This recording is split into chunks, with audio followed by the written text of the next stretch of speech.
Katta rahmat ommaviy axborot blogerlarga. Ko'p narsalar hozir O'zbekistonda ochiq, hamma buni ko'rib turyapti. Oldin yopiq edi.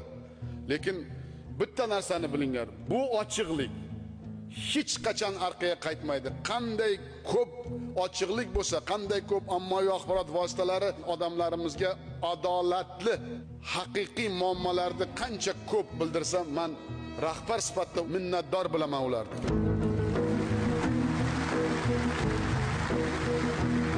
Bugun bir savol bor. Bu savolni har bir jurnalist, har bir fuqaro o'ziga berishi kerak. Jurnalistni kim himoya qiladi?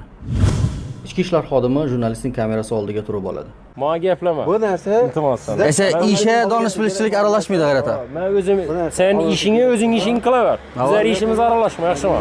Sen hech qanday bu yerda senlik masala yo'q. Birinchidan bu yerda Nechun? senlik ish ham yo'q bu yerda, ikkinchidan. Nechun? Yo'q, sen bemalol o'zing ishing qilaver.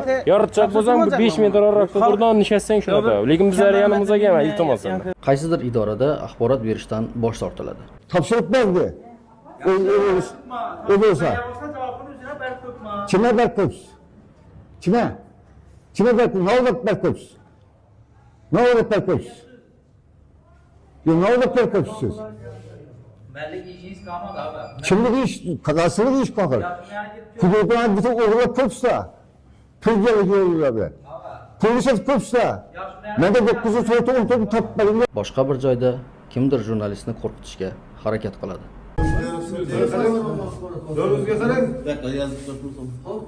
Yaxshi yo'lingizga qarang. Mayli ko'chada tushirasan. Bo'lmasa ko'chada gaplashamizmi? Yo'q, ichkarida siz bilan gaplashamiz. Kel. Sizga so'radim.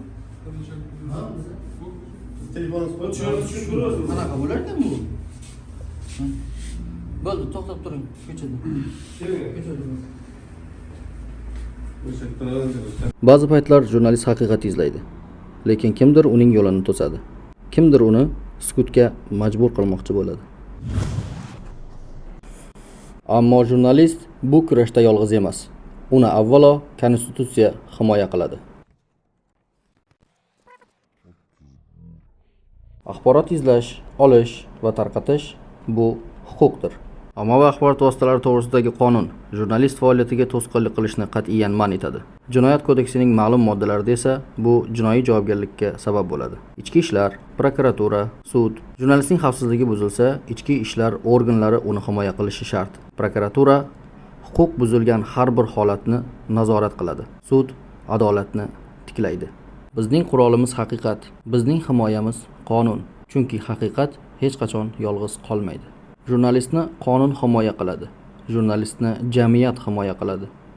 Jurnalist jamiyatning ko'zi va qulog'idir. Bularning hammasi shirin va yoqimli so'zlardan iborat. Aslida esa holat qanaqa? Biz jurnalistik surishtiruvlarni amalga oshiramiz. Ayrim bir muammolarni yoritib ijtimoiy tarmoq orqali kerakli tashkilotlarga yetib borishi uchun tarqatamiz. Like so'raymiz, kommentariyaga o'z fikrlarini yozib qoldirishlarini so'raymiz. Kommentariyaga o'zlarining fikrini yozib qoldirgan fuqarolarni agarda yozgan fikrlari nomaqbul bo'ladigan bo'lsa, Vazirlar Mahkamasining tegishli qarorlari, moddalari bo'yicha bizga ogohlantirish keladi. Va bu o'z-o'zidan so'z erkinligini filtrlashga olib keladi degan fikrdaman. Qaysidir yirikroq mutasaddi rahbar yoki tashkilotning ayblarini, qilayotgan xatti-harakatlarini, aholining bularga nisbatan bo'layotgan noroziliklarini ommaviy axborot vositalari orqali jurnalistik faoliyat tariqasida yoritadigan bo'lsangiz, sizni kimligingiz, qayerdanligingiz, kelib chiqishingiz, yaqinlaringiz, ota-onangiz, farzandingiz, shunga o'xshash yaqin qarindoshlaringiz orqali sizga ogohlantirish qo'ng'iroqlari bo'la boshlaydi.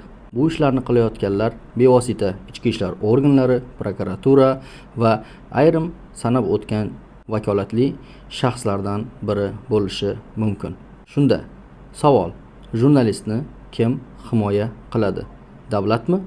Axir o'sha davlat organlarini ayrim vakolatli mutasaddi shaxslar tomonidan jurnalistlarni ta'qib qilish, ularga bosim o'tkazish va ayrim hollarda ularni pastava qilish holatlari kuzatilmoqda emasmi?